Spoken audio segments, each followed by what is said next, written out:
ফুলকপির রসা করব নিরামিষ। অল্প সিদ্ধ করে নিয়েছিল। টমেটো, আদা, ধনে, জিরে, শুকনো লঙ্কা বাটা দেবো। তেল দিয়েছি, নতুন আলু আর ফুলকপি কষা করবো দিয়ে আলুগুলো ফুলকপিগুলো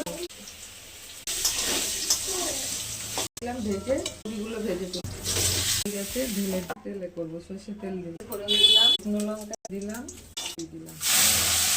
দিয়ে অল্প একটু জল দিলাম, হলুদ দিলাম, লবণ দিলাম, একটু চিনি ফাটিয়ে রেখেছিলাম দিয়ে দিলাম। এটা ভালো করে এবার কষি। কষানো হয়ে গেছে, আলুগুলো দিয়ে কপিগুলো দিয়ে দিই, জল দিয়ে দিলাম, মতো লাগবে।